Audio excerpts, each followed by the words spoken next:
Bonjour à tous. Alors nous allons voir aujourd'hui ensemble le cours sur la notion de concentration et la loi des grands nombres.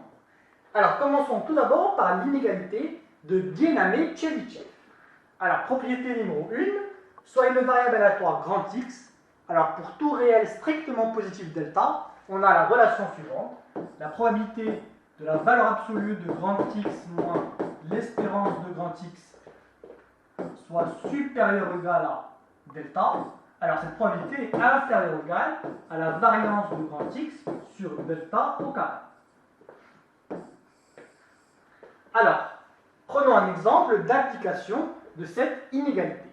Donc, on considère une variable aléatoire grand X, donc qui suit une loi binomiale de paramètre n est égal à 20 et p est égal à 0,1.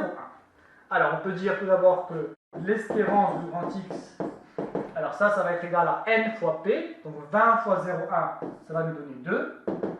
Ensuite, on a la variance de grand X qui va être égal à np fois 1 moins p, donc 20 fois 0,1 fois 1 moins 0,1. Donc ça, on va obtenir 1,8.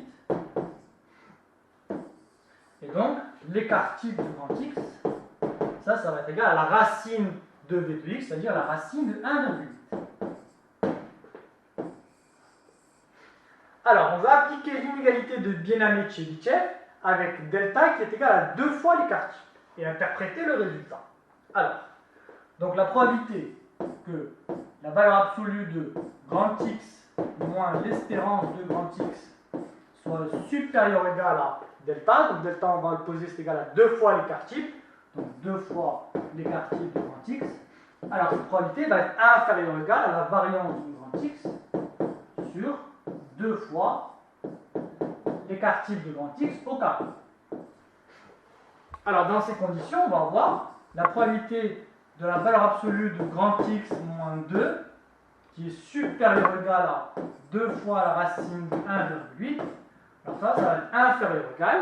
Alors la variance de grand X, ça, sachant que l'écart type de grand X c'est la racine de la variance, donc la variance de grand X c'est simplement l'écart type de grand X au carré. Divisé par 2 au carré ça fait 4 fois l'écart type de grand X au carré. Donc on peut simplifier au numérateur et au dénominateur l'écart type de grand X au carré. Donc on a simplement la probabilité que la valeur absolue de grand X moins 2 soit supérieure ou égale à 2 fois la racine de 1,8 et inférieure ou égale à 1 quart, c'est-à-dire 0,25. Alors on peut en déduire dans ces conditions que la probabilité que l'écart de grand X à l'espérance de grand X soit supérieur ou égal à 2 fois l'écart type, alors cette probabilité-là est majorée par 0,25.